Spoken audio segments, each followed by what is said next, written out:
Good morning, and thanks very much for joining us. 9 days to go until Election Day. Can you believe it? And mail-in and early voting, of course, are well underway. And here to help you make up your mind in the race for governor is the Republican nominee for that position, former state representative Geoff Diehl of Whitman. Jeff, welcome. Jon, thanks so much. Good to have you here. You too. So, you began this campaign, or in its early days, staking out a position on pandemic-related measures that was a contrast with that of Governor Baker and certainly of Maura Healey's as well. Public health experts tell us it's not a question of whether or not we'll face another COVID-like pandemic sometime in the future. It's a matter of when. And we're not done with COVID either.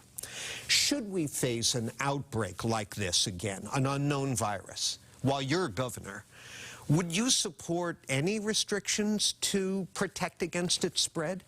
Yeah, it's a great question. I mean, obviously, we're seeing now some new guidance. The CDC is making the COVID vaccine part of the schedule for kids going back to school. Frankly, a lot of parents are actually concerned about that because, again, it's a fairly new vaccine that is being introduced for kids that they don't necessarily feel is tested long enough. What we learned from the pandemic, I think, was obviously how to handle the lockdowns. I think a lot of people were locked down unnecessarily. Kids lost almost 2 years of school education when we found out they were the least vulnerable population. But then on the other hand, at the other spectrum was like the Holyoke Soldiers Home, where there was commingling of people that should never have been commingled. So you would entertain some lockdown type restrictions? I think we have to follow the science, and the science showed that elderly were really the one more at risk. Or if anybody felt that, again, they had underlying conditions that put them at risk, certainly vaccines and masks, I'm vaccinated, would be available to them. But I think we have to look at what we did to the economy, to education, and say, was that full lockdown, the way we should have gone? No vaccine or mask mandates, under a Diehl administration? In fact, I've been very clear that I'm going to lift the mandate once I become governor and hire back every state worker that was fired because of the vaccine mandate. Even Charlie Baker at this point is looking at allowing some people to come back who refuse the vaccine. Look, I think he should invite every state worker back, obviously, but that's what he's doing right now. Okay. On another issue, in a recent gubernatorial debate, you called for government-funded drug addiction treatment services to be extended out into the suburbs to make them more accessible to people, and also break up the concentration of these services that we've seen at Mass and Cass, Worcester, and so forth.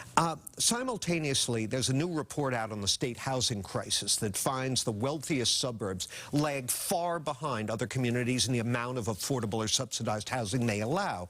So, on both these fronts, a major impediment to getting the suburbs to step up is NIMBYism, not in my backyard, resistance to location of a drug treatment center or development of affordable housing. What, if anything, would you do as governor to break down NIMBYism? You know, I think in my district, when I was a state representative, Abington, Whitman, East Bridgewater was a town that actually really attacked this well. It became a Plymouth County thing, and it spread to the state as far as a way to create suburban recovery areas, permanent places where people could come if they had the addiction issue or their family member needed some guidance on how to help another family member. But invariably, communities, neighbors protest. Exactly. That's a big problem. What would you do about it? And again, I went to the Lawrence mayor talking about Daybreak Shelter, which is a homeless shelter for people with still addiction issues. It's a wet shelter. And he said, look, they're going to try to help them get a new facility, but he doesn't want to be the place where it goes. He said, this has got to get back into the suburbs. I totally agree with him.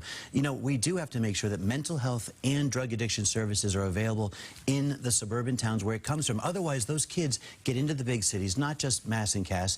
In Brockton, there's Needle Park down near Father Bill's house, up in Lawrence. Again, we don't want to concentrate people into cities where they become homeless and then spiral into more negative lifestyle. So your message to members of the community who are going to reflexively oppose the placement of facilities like the ones you're describing or the development of affordable housing, what's your message to them about what they can expect from you as governor?